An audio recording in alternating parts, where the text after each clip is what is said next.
Olá. Com as recentes manifestações populares, a reforma política voltou à pauta do Congresso Nacional. Estamos aproveitando esta nova conjuntura para aprofundar o debate sobre o tema, procurando saber o que pensam os senadores sobre este assunto tão importante para a sociedade brasileira. Hoje eu vou entrevistar o senador José Agripino Maia, do DEM do Rio Grande do Norte. Senador, primeiro falou-se em Assembleia Constituinte exclusiva, depois falou-se em pacto, depois falou-se em plebiscito. Como é que o senhor e o DEM, partido que o senhor inclusive preside e lidera aqui no Senado, tem se posicionado nessa questão da reforma política? Da reforma política ou do plebiscito e da Constituinte? Pois então. Então vamos por partes. A reforma política é uma coisa que se impõe, porque, na minha opinião, a população que anda inquieta e com toda razão, ela dá demonstrações claras de que não está satisfeita com a democracia representativa. Ela não está satisfeita com os seus eleitos, sejam governadores, eventualmente, prefeitos, eventualmente, deputados e senadores. Há uma crise de representatividade. As pessoas se sentem como que enganadas pelo fato de terem eleito pessoas que não estão cumprindo aquilo que pessoas achavam que eles iriam fazer ou que haviam prometido até. Daí a individualidade ter ido para a rua. É um fenômeno novo, onde as frustrações individuais foram articuladas pelas redes sociais, mas as pessoas foram para a rua motivadas pelas mais diversas razões, mas fundamentalmente por razões de frustração de representatividade. As pessoas não se sentem representadas pelo governador A, pelo prefeito B, pelo deputado A, pelo senador C. E é preciso, neste momento, muita humildade para compreender isso. E um dos caminhos para você superar essa frustração que existe e tem que ser superada para que a inquietação das pessoas não atinja as instituições, uma das razões pelas quais a reforma política se impõe é que ela é um caminho apropriado para corrigir os equívocos da representatividade. E aí entra a reforma política, que vai fundamentalmente mexer com a forma de escolha dos candidatos a presidente da República, no caso de financiamento de campanha, de deputados e senadores por voto em lista, por voto distrital ou universal, pelas mais diversas formas de você modificar a interpretação do eleitor para escolher aqueles que vão lhe representar e sejam bem escolhidos, porque na verdade, o que é preciso é você fazer uma reforma política, na minha opinião, primeiro para fortalecer o partido político como organismo capaz de, com ideias, interpretar o sentimento coletivo das pessoas com ideias, e não individualmente. Eu votei em fulano de candidaturas avulsas. Sou contra, até porque candidatura avulsa é candidatura de uma pessoa só e andorinha só não faz verão. Quem faz verão é um conjunto de 30 deputados, de 70 deputados, que tem um compromisso efetivo com uma ideia, com a região. E aí sim, eleitos pelo partido, possam levar a efeito aquelas ideias. Então, eu acho que a reforma política começa pelo fortalecimento do partido político. Mas o senhor admite, então, a aprovação do voto em lista, como se quer? Antes disso, eu admito que o partido político, para que ele tenha representação nacional, para que ele tenha liderança na Câmara e no Senado, liderança que eu digo é expressão de liderança, para você fazer reunião de líderes e os líderes decidirem a pauta, decidirem o encaminhamento de votações. Para que o partido seja nacional e tenha direito a ter líderes com voz, é preciso que eles passem por uma cláusula de barreira. Não pode ser um partido político que não tenha nenhum deputado e nenhum senador e tenha fundo partidário, tenha tempo de rádio e televisão e não tem a expressão do voto das pessoas. Então, a cláusula de barreira, eu acho que é a primeira das definições na reforma política, para você fortalecer a instituição chamada partido político. O senhor tem uma fórmula específica? Eu já votei e já aprovei, Armando, há um tempo atrás. Está aprovado pelo Senado há muito tempo atrás, está na Câmara, represado. Eu acho que um partido político tem que, primeiro de tudo, ter representação nacional. Ele tem que ter, minha fórmula, 5% dos votos do Brasil, distribuídos em pelo menos 5 estados do Brasil, com pelo menos 7 parlamentares, deputados ou senadores, espalhados por estados diferentes. Não é 5 deputados em São Paulo, 1 no Rio Grande do Sul, 1 no Paraná, não. Com parlamentares distribuídos, 7 parlamentares em pelo menos 5 estados diferentes. É 5, 5, 5. 5% dos votos em 5 estados diferentes, com pelo menos 7 parlamentares. Certo. Aí você tem uma representação nacional. E você tem, através desses parlamentares, na Câmara e no Senado, o compromisso com ideias. Um partido político tem que ter compromisso com ideias, seja de centro, de direita ou de esquerda. Ele tem que ter nitidez perante a sociedade para defender certos pontos de vista e o eleitor votar a favor ou contra aquele partido de acordo com a sua identidade. Ele se identifica ou não com aquelas ideias daquele partido político. E aí vota nos candidatos do partido político. Mas antes de qualquer coisa, vota no partido político para dar a um conjunto força para votar e mudar o país. Mas o senhor é a favor do chamado voto em lista, ou seja, a convenção partidária indica a relação dos candidatos e o eleitor vota no partido e eles são eleitos à lista, ou seja, conforme a ordem, Eu iria um pouquinho antes, no distrital. O voto distrital é misto. Misto. O que é o voto distrital misto? E aí eu remeto à questão do plebiscito, do referendo. Será que aqueles que estão nos vendo e nos ouvindo sabem o que é voto distrital misto? Até eu, que essa é a minha praia, preciso me aprofundar melhor para ver exatamente o que é o voto distrital puro ou voto distrital misto, para poder opinar. Você imagina fazer um plebiscito para dizer às pessoas, você é a favor do voto distrital ou você é a favor do voto em lista? E o povo responder com conhecimento de causa e dar a resposta precisa. Então veja que esse plebiscito, como estava se imaginando, era gastar dinheiro impunemente, era fazer uma perversidade com o povo. O correto é você estabelecer o debate, do debate à formulação de ideias que os meios de comunicação vão todos os dias passar para a sociedade vai se assenhorar do que significa cada um daqueles pontos, o Congresso, que tem a obrigação de saber o que está votando, votar uma reforma política e, ao final, submetê-la a um referendo da população, coincidindo com uma eleição sem custo para o referendo, para que a população diga que aceita ou não. Mas vai votar numa coisa já feita? Na hora em que o parlamentar for votar, sabendo que aquilo vai para o referendo, vai pensar 2, 3 vezes antes de votar alguma coisa que não seja completamente defensável, porque sabe que aquilo vai passar, ao final, pelo crivo de um sim ou não da população, que, informada pelo debate, vai querer a melhor ideia. Então, dito isso, vamos ao ponto. O voto distrital é o voto onde, por exemplo, no meu estado tem, digamos, 5 regiões. 5 regiões que têm um eleitorado por região. Você vai fazer a eleição dos deputados federais ou estaduais por distritos. Você vai ter uma eleição quase que majoritária naquele distrito para comprometer o parlamentar, deputado federal ou deputado estadual, com aquela área do seu estado. Misto como? Na hora em que você fizer uma parte dos parlamentares, do meu estado são 8, digamos, se você tem 5 regiões, vamos admitir por hipótese, você elegeria 5 exclusivamente pelo distrito. E os 3 restantes você elegeria por voto de todo o estado. Isso seria o voto distrital misto. Uma parte eleita pelo distrito. Perfeito. E uma outra parte eleita pelo voto universal do estado como um todo. Valendo o princípio majoritário no caso dos distritos. Valendo o princípio majoritário no voto distrital. Você iria ter, dentro daquele distrito, que digamos, tinha 500 mil votos, 500 mil eleitores, você poderia eleger 2 deputados federais. Por exemplo, os 2 mais votados seriam eleitos. E aí você pode fazer a lista partidária. Decorrente de quê?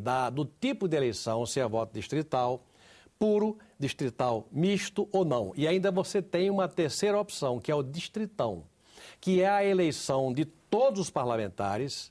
No meu estado são 8, você elegeria os 8 mais votados. Porque hoje eu tenho deputado eleito com 55 mil votos no meu estado e deputado que teve 115 mil votos e que é primeiro suplente.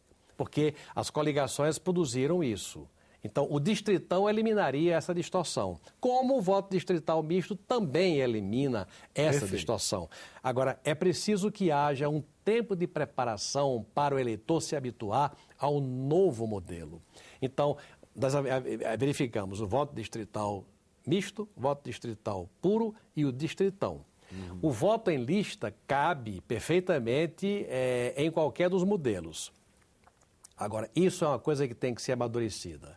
Se perguntar a minha opinião sobre o voto em lista, eu sou favorável. Agora, é preciso que eu represente o pensamento do meu partido político. E dentro do partido é preciso que essas avaliações sejam feitas ainda com mais critério, com um debate mais aprofundado, para que eu, como presidente do partido, possa dar uma opinião que seja não a opinião do senador Zé Agripino, mas a opinião do partido que ele preside. Claro, então essa questão ainda está em aberta no DEM. Do voto em lista, sim. A minha opinião pessoal é que o voto em lista fortalece o partido político, e, na minha opinião, é a rainha das reformas dentro da reforma política, o fortalecimento da instituição partido político. Senador Agripino, o senhor falou de passagem na questão das coligações proporcionais. O senhor é a favor do fim das coligações nas eleições proporcionais? Na medida em que você aprove o voto distrital e o voto em lista, da eleição de 2018, o fim das coligações proporcionais significa também o fortalecimento dos partidos políticos individualizados. Primeiro, a cláusula de barreira, em que você vai estabelecer os critérios para o partido ser nacional. Ele teve 10 deputados eleitos em 5 estados diferentes, com todos aqueles condicionantes satisfeitos. Então, ele é um partido nacional. Ele tem condições, a partir de agora, de disputar a eleição com a sua individualidade e sem mais fazer coligação com outros partidos que podem ter e podem não ter uma formulação programática parecida ou assemelhada, que até viabilizasse a eleição, a coligação na eleição proporcional.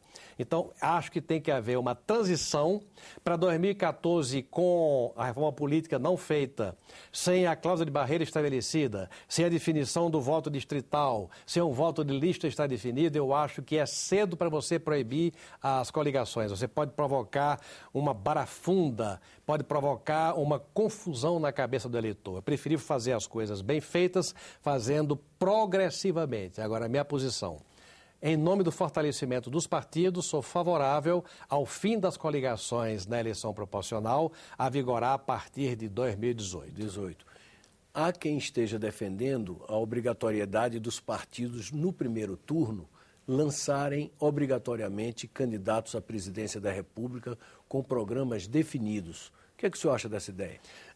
É uma ideia defensável? É uma ideia defensável. Agora, você tem que procurar, no regime democrático, o melhor caminho para aquele intérprete que você, como partido político, julgue em condições de ganhar a eleição, você viabilizar essa eleição. Você fazer uma campanha presidencial agora com 12 candidatos à presidência, com tempos de rádio e televisão muito díspares, uns com muito tempo e outros com pouco tempo, você pode terminar confundindo a cabeça do eleitor. E você ter candidatos até com boa intenção, mas com pouco tempo de rádio e televisão, que não se viabilizam. Eu acho que para as próximas etapas, a perspectiva de alianças, como existe nos próprios Estados Unidos, onde você tem basicamente 2 partidos políticos, o Partido Republicano e o Partido Democrata, você tem alianças com partidos menores para você viabilizar a eleição. Você facilitar a eleição daquele intérprete que você julga melhor apetrechado para resolver os problemas do país e responder com honestidade e com sinceridade às aspirações do eleitor. Tudo é uma questão de pragmatismo, você apostar na perspectiva de vitória das suas ideias ou ideias assemelhadas ou de um intérprete que tenha compromisso com as suas ideias. Daí essas alianças em torno de uma perspectiva real de vitória. Quanto à coincidência das eleições, o senhor é favorável que haja um processo que no transcurso próximo haja uma coincidência de todas as eleições? Eu acho que sim. Eu já disputei, eu fui prefeito de Natal, depois fui eleito governador, depois fui eleito senador, depois voltei a ser eleito governador, depois fui eleito senador e eleito senador. Então eu disputei não sei quantas eleições majoritárias. Nunca disputei eleição proporcional, nunca fui candidato a deputado, nem estadual, nem federal, nem vereador. O que é que eu acho? Eleição de 2 em 2 anos, para quem faz militância política, é uma coisa extremamente desgastante. E quando você pensa em fortalecimento de partido político, o bom é que você faça eleição geral. De vereadores de um partido, de deputados estaduais de um partido, de prefeitos de um partido, de candidatos a deputado federal e senadores de um partido, governadores e presidente da República. Isso dá consistência à disputa, desde o plano nacional até o plano municipal. Agora, para você fazer isso, você tem que fazer a coincidência de mandatos, porque hoje você tem eleição de 2 em 2 anos para prefeito, vereador, basicamente no momento, e num outro momento, presidente da República, governadores, senadores e deputados federais. Com mandatos que não coincidem. Era preciso que você mexesse com ou encurtamento de mandato ou com alongamento de mandato. Qualquer das duas hipóteses é altamente polêmica e nitroglicerina pura. Você falar em alongar mandato significa uma espécie de regime de exceção. E você cortar mandato significa você cortar direito adquirido por resultado de urna. Vá resolver este assunto. É questão complicada que tem que ser objeto, talvez essa seja a última das reformas, que tem que ser objeto de muita negociação em benefício do aprimoramento do processo eleitoral. Agora, como tese, como instrumento de fortalecimento das ideias de partido político, eu sou favorável à coincidência de mandatos. Aliás, até de economia também. Também, é claro, na hora que você faz a eleição de ponta a ponta, você faz uma eleição só de 4 em 4 anos e você tem a distribuição dos custos da campanha por todos os candidatos, de vereador a presidente da República. Proibição de reeleição para mandatos do Executivo, com ampliação do mandato de 4 para 5 anos ou para 6 anos, como alguns querem. Vamos ficar aqui na proibição de reeleição. Eu sou completamente favorável a proibir a reeleição. Eu acho que uma tese que está muito falada é o alongamento do mandato para 5 anos, com a proibição da reeleição. Eu acho que o mandato de 4 anos é um mandato que não dá ao eleito a completa condição dele realizar os seus projetos. O mandato de 5 anos é um mandato mais apropriado ao modelo de mandato sem reeleição. Eu acho que a reeleição, e isso a prática está mostrando, enseja o acúmulo de vícios, os vícios vão se acumulando, a corrupção vai sendo tolerada dentro da estrutura de governo, as pessoas passam a se sentir proprietárias do Estado. Isso é o pior dos mundos. As pessoas se habituam àquela função de prefeito, de governador, de presidente de república que detém poder, porque o legislativo não detém muito poder. Poder tem o poder executivo. Então as pessoas se apropriam do Estado, muitas pessoas se julgam proprietárias do Estado e em nome disso cometem desatinos. E quem paga pelos desatinos é o interesse público, é o interesse coletivo. A corrupção é filhote de poder alongado. É filhote de poder alongado. O senhor diria que essa é uma posição partidária? o DEM como um todo? Majoritariamente, sim. Eu já mandei fazer um levantamento singular na bancada e majoritariamente, dentro da minha bancada, o voto pelo fim da reeleição é maior. Com expansão do mandato para 5 anos? Para 5 anos. A tese de mandato de 5 anos com o fim da reeleição, dentro do meu partido, hoje ganharia como tese. A Comissão Executiva Nacional do PSDB recentemente defendeu, inclusive, uma tese diferente, que seria a redução do mandato do senador de 8 para 5 anos. O senhor já refletiu sobre essa proposta? Tem uma posição acerca dela? Ainda não. Agora, não adianta eu falar aqui a diminuição do mandato de 8 para 5 anos. Será que essa é a melhor fórmula? Eu não sei se é a melhor fórmula. Digamos, pessoalmente, para resolver uma questão intrincada como essa, eu daria meu voto favorável. Mas será que essa é a fórmula da coincidência? Seria encurtar o mandato do senador? Você vai ter que encurtar mandato ou alongar mandato de muita gente, de prefeito, de governador. Não é uma resposta simples encurtar o mandato do senador, não é só por aí. Agora, se esse fosse o caminho para você ter coincidência de mandatos, eu tranquilamente votaria que sim. Financiamento público ou financiamento privado ou financiamento misto das campanhas eleitorais? Primeiro de tudo, o financiamento público só tem sentido na medida em que você tenha listas partidárias. Porque as pessoas não se aperceberam ainda de uma outra coisa. Um presidente de partido que recebe, por exemplo, doações ou fundo partidário, ou estaria com a responsabilidade de, recebendo fundo público, fazer o financiamento público dos seus candidatos, se as eleições fossem pelo voto universal, você ia ter 200 candidatos financiáveis, 300 candidatos financiáveis. Já imaginou o pobre do presidente de partido fiscalizando a conta de 200 mais 300 candidatos numa eleição única de vereador, deputado estadual, deputado federal? Ele ia se transformar de presidente de partido num ordenador de despesa e, em muitos momentos, responsável por coisas que ele não tinha feito.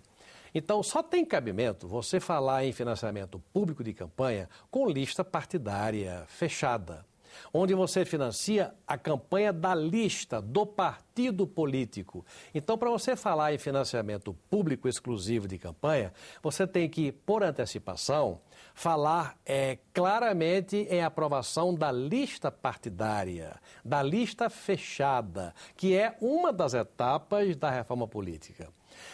Eu sou pelo financiamento misto, público e privado, mas o financiamento privado exclusivo ao partido político, não aos candidatos. O partido político que receberia a contribuição e faria a distribuição transparente, clara, publicada a cada 15 dias ou a cada 30 dias durante a campanha, com os seus candidatos de forma equitativa.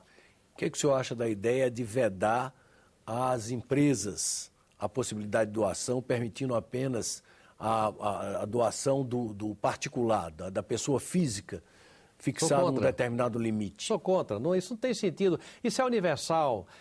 Em qualquer país democrático do mundo é lícito a doação de campanha. O que tem que ser é lícito e transparente. Você tem que caminhar cada vez mais para a transparência, inclusive em real time, em tempo real, das doações de campanha. Vamos e venhamos. Ou você acaba com a propaganda eleitoral gratuita, que de gratuito não tem nada, que é o tempo de rádio e televisão. Um programa de rádio e um programa de televisão é a coisa mais cara de uma campanha eleitoral. O partido político não tem dinheiro para financiar nos moldes atuais. E de doações individuais de pessoas não seriam suficientes. Para você fazer uma campanha política com a capacidade de transmitir as suas ideias ao eleitor, tem que haver, como existe no Japão, na Alemanha, na França, na Inglaterra, nos Estados Unidos, no Japão, no mundo inteiro, o financiamento transparente de empresas, de pessoas jurídicas, que dariam a sua contribuição e dariam dizendo por que estão dando. Nos Estados Unidos, por exemplo, onde as doações de empresas privadas é permitida e é a regra, você não tem tempo de rádio e televisão gratuito, não. O candidato com as doações que recebe, individuais ou coletivas, compra espaço de rádio e televisão, compra com o dinheiro das doações das empresas. E quando compra, pode dizer, eu estou comprando com recursos que me foram doados por A, B, C e D. E o eleitor decide se vai votar nele ou não vai votar nele. Decide se vai votar nele ou não vai votar nele. O importante é a transparência do processo, para saber quem é quem. Quais são as ideias, a quem você está representando, qual é o compromisso que você tem legítimo com aqueles que estão financiando a sua campanha. Tudo num processo transparente e de fácil compreensão pelo eleitor e deixar que ele julgue livremente se aquela candidatura vale ou não vale o seu voto. E o que o senhor acha da ideia de, como uma forma de reduzir custos, não admitir mais esses recursos de marketing eleitoral durante os programas, apenas o candidato ou os candidatos discutindo ideias gravados ao vivo em determinado estúdio, sem maquiagem, sem efeitos especiais? Esse seria o grande caminho para baratear os custos da campanha. Este seria no debate ou na apresentação das pessoas. A minha dúvida é qual seria o nível de interesse do eleitor em ver só aquilo. Mas é uma etapa que eu acho que deve ser perseguida. E aí sim você poderia, na medida que você mudasse o sistema das campanhas eleitorais, onde o marketing pudesse ser liberado, que é o maior custo de campanha, na medida que você promovesse uma campanha de debates ou de exposição das pessoas, onde as pessoas tivessem real interesse em ouvir, porque isso é uma coisa que tem que ser avaliada. Do contrário, você vai fazer uma campanha eleitoral onde as pessoas ficam completamente alheias, porque não teve grande interesse, as pessoas ficavam aborrecidas com o blá blá blá de candidatos e poderiam votar sem o devido nível de consciência, porque o interesse em assistir o programa eleitoral não tinha se completado. Agora, acho que seria uma experiência perfeitamente viável e recomendável, porque isso baratearia o custo da campanha e isso podia remeter até a coisas como você sugeriu aqui, a não doação de empresas, isso podia ser viabilizado dessa forma. Voto obrigatório ou voto facultativo? Eu mantenho a minha posição. Eu acho que voto obrigatório. Eu acho que o voto obrigatório induz o eleitor a participar do processo, a se ligar no processo. O voto facultativo deixa, queiram ou não queiram, a pessoa descomprometida e ele vai, de relance, olhar o processo político eleitoral. Ao passo que o voto obrigatório soma um componente de 20%, 30% ou 40% a mais de pessoas que, além do contingente que naturalmente interessa, você, por indução do voto obrigatório, você inseriria no processo de audiência às candidaturas aqueles que vão assistir, porque o voto é obrigatório. E ele tem que se preparar para votar, no mínimo, com consciência. Uma última pergunta, senador. Essas recentes manifestações populares contaram com a participação muito intensa dos jovens, a juventude brasileira. Nesse mundo globalizado, o senhor admite novas formas de participação popular? Digamos, como incrementar a chamada democracia direta? O senhor pensou sobre isso? Primeiro, uma observação sobre esse caso. É preciso que se faça uma reflexão. Se você observar as charges, as manifestações espontâneas colocadas no Facebook, nas redes sociais, elas são de uma inteligência, de uma argúcia e de uma capacidade de percepção do que está certo e do que está errado absolutamente incrível. Esta é a sociedade, sejam jovens, sejam médios, sejam velhos que estão lá por trás da rede social. Essa é uma percepção que tem que ser apreciada, refletida e considerada. Porque essa é a inteligência da população brasileira que está se manifestando e está indo para as ruas manifestar a sua insatisfação. O que é preciso é que haja uma sintonia entre aqueles que se submetem ao voto popular e essas insatisfações todas, a essa capacidade de raciocinar que as redes sociais, pelas suas charges, pela forma de reagir às denúncias do mal feito, estão apresentando, estão exibindo. É preciso a humildade da classe política para entender, se quiser ser político, se submeter a isso daí. E para a vida pública, se estiver realmente com o espírito público disposto a ser intérprete da solução dos problemas que o povo está mostrando, ou no compromisso da campanha, ou naquilo que as redes sociais, que são um fenômeno recente, estão ensejando ser mostrado, ser exibido. E que está sendo exibido para ser considerado. E quem não considerar vai pagar um preço muito alto, porque pode se submeter à vaia continuada no meio da rua. Quem está na chuva é para se molhar. E quem está na vida pública tem que ter uma consciência na vida pública para servir. E servir significa a capacidade de ouvir, com humildade e com espírito público. Senador, muito obrigado pela entrevista. Foi um grande prazer. Vocês acabam de ouvir uma entrevista com o senador Agripino Maia, do DEM do Rio Grande do Norte. Eu queria lembrar aqueles que quiserem encaminhar sugestões, comentários ou críticas, que podem fazê-lo via telefone, ligando no número 0800 61 2211 ou através do nosso portal na internet, no endereço www.senado.leg.br/TV.